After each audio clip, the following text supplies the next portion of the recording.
Hello Ain, Ya, Haji. tolong panggil Pian masuk bilik saya sekejap boleh? Okey, baik. Saya panggil dia sekejap.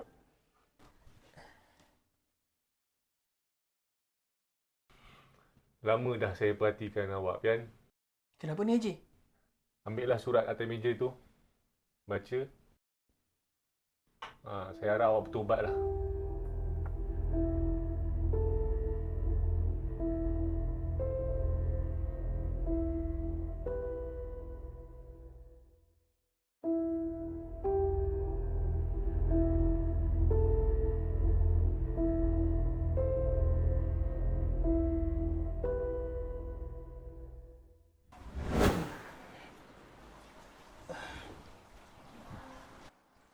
Papa, Hmm. pen awak dah habis dah awak lah. Papa tolong beli baru boleh? Nanti Papa beli.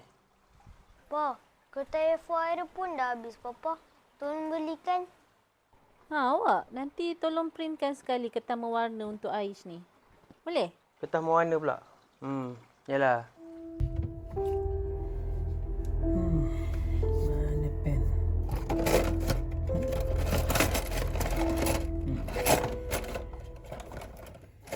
Pergi.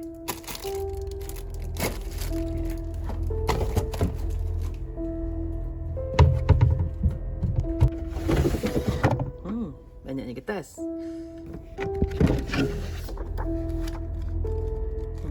Cukup kot.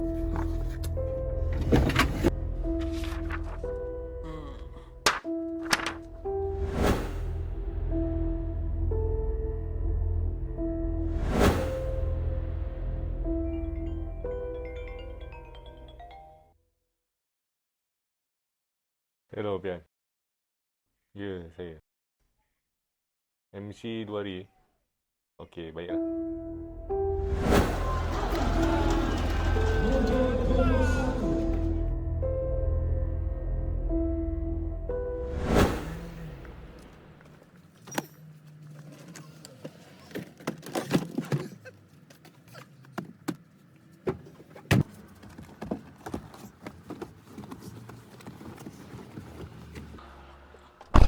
Tak apa ke awak? Kita nak pergi holiday naik kereta ni.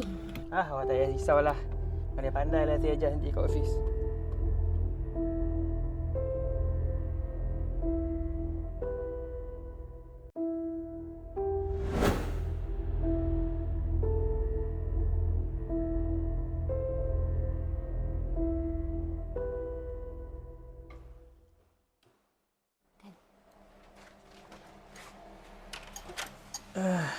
Papa dah balik lah.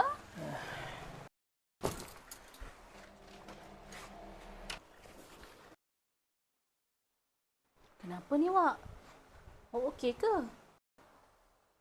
Saya dah kena gantung kerja.